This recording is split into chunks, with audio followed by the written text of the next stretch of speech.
Welcome to the One Step Empire podcast from SHEcorporated. We're here to help you take the leap and create the life you dream of by building your own business empire one simple step at a time. So we're going to keep it simple, cut the fluff, and focus on the elements that are the most critical to your success and will have the biggest impact on your business in the amount of steps that you actually have time for each week, one. So coming up today is a short 5-minute podcast to give you all the information you need to make your next step in your journey. And step by step, week by week, you will be moving in the direction of your dreams and building your business empire.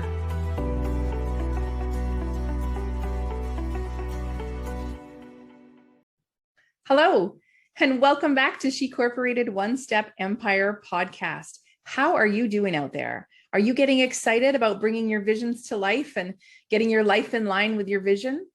Last week, we talked through how to test your business idea or your product. And if you're joining us for the first time, you definitely want to go back and start at episode 1 because each podcast is going to build on the previous one.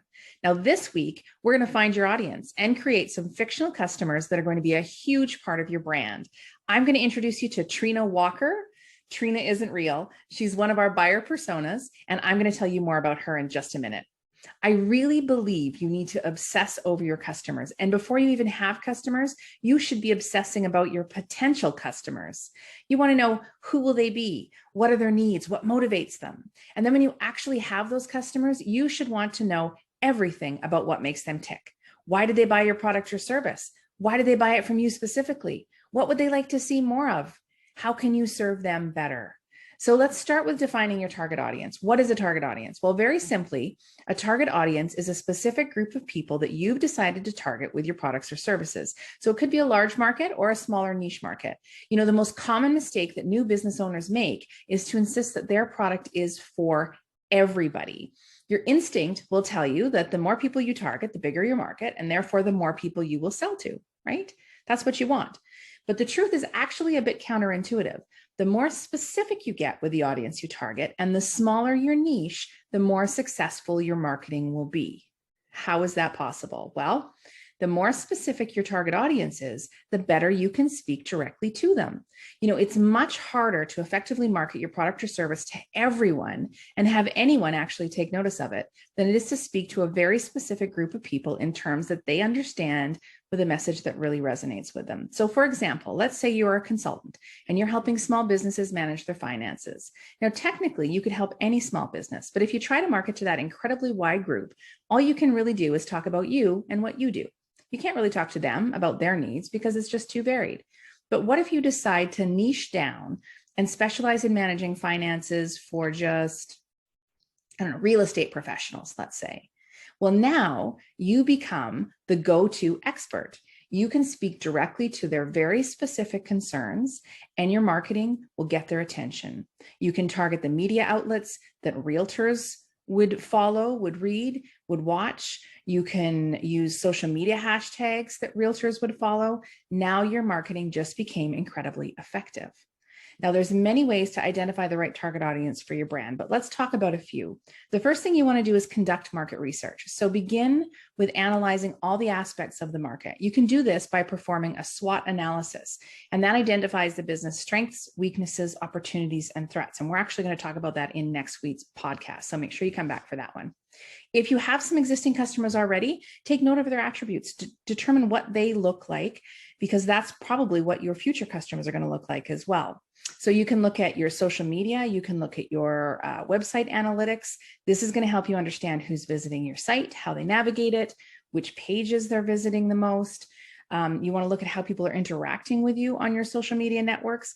And if you don't have customers yet, that's okay. You can have a look at your closest competitors' customers and take note of all of their attributes. So you want to look at things like their location. Are the customers local, national, international? How old are they? What's their marital status, their occupation, their values, their hobbies, their personality, their buying habits? What are the pain points? It's also important to look at the changing trends in your market. So for example, let's say you wanted to open a nail studio. But you notice the current trend is that people are getting very used to having more services in their homes, especially lately. So perhaps the market would like a mobile service or online tutorials in your marketing. Looking at the current market information is good, but you also want to always have an eye on where it may be going as well. So knowing all of the factors that contribute to your brand's market and purchase path is a really critical first step to help you identify the right target audience. You can also use your own networks for data. So the next time you're with your family or your friends, look at what products they use. Ask them questions like, would you use this? Do you have a need for this product? Do you know anyone that would use this? And you can also tap into your networks of business colleagues, funders, mentors. Ask them to examine your product or service and give you feedback. Have them test it out. You may be surprised at the valuable insight you receive, and it's so important to understand your ideal customer, who they are, what they think, how they live, and most importantly, what their challenges are. So let's talk about the buyer personas and why you need them. This is a fun exercise. I always love building my buyer personas.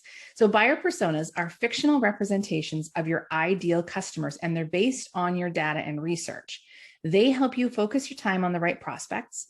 They're going to guide your product development to meet the needs of your target customers, and they're going to serve as a touchstone for every part of your business to come back to. So let's get back to Trina Walker. I mentioned her at the beginning of the podcast. Trina is one of our favorite members of the SHEcorporated community, and she is actually the example persona in the buyer persona workbook that we have for you to download for free. Now, Trina is 26 years old. She works as a city clerk in Portland, Oregon. She's a busy single mom. She has a 4-year-old son named Trey. Trina is frustrated and bored in her current job. It's stable, which is great, but she desperately wants to use her fine arts degree, and she wants to start her own business using her creative passions. Now, her buying habits are to buy less items because she is on a budget, but she generally likes to buy better quality, and she really likes to shop well ahead of time whenever possible, so she's not running around at the last minute. Her current problems are a lack of time, being a single mom and all. She's missing her friends and family back home, and she has a serious need for some adult interaction. Are you starting to feel like you might know her? Do you feel like you would know how to really speak to her in a more directed way than if I just told you she was a 26-year-old woman from Portland? Building your marketing personas starts with that basic demographic information, but then it moves into much deeper detail. You want to construct a fictional character with passions, flaws, and a personality all their own. Buyer personas make it easier for you to tailor content, marketing, branding, and every aspect of your product or service right down to the customer service you provide.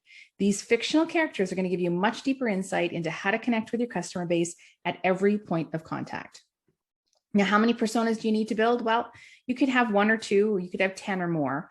I would say if you're just new to this, you're just starting out, I would start with 3. And one of the best ways to get started building your personas is to interview your target audience or your current customers if you have any. So ask them questions like, how do you prefer to shop? Online, in person? Do you use the internet to research before you purchase? Describe a recent purchase. Why did you consider buying that? And how did you decide to buy it? What social media do you use? What groups do you belong to? If it's possible, ask their age, whether they're married, if they have children, where they went to school, what level of school did they complete? What's your job title? What does a typical day look like? What skills are required to do your job? What magazines do you read? What blogs do you read? What TV shows do you watch? And after all of that, ask them why. This is the number one tip for a successful persona interview is the follow-up question. It should always be why, because through these interviews, you're trying to understand your customers or your potential customers' goals, behaviors, and motivation. But keep in mind, people aren't always great at reflecting on their own behaviors to tell you what drives them to their core. So start with a simple question. For example, what's your biggest challenge? And then spend a good amount of time diving deeper into that one question to learn more about that person. You're going to learn more by asking that why than by asking more superficial questions. So once you have that information, you are now ready to create your buyer personas. Now, this is the fun part.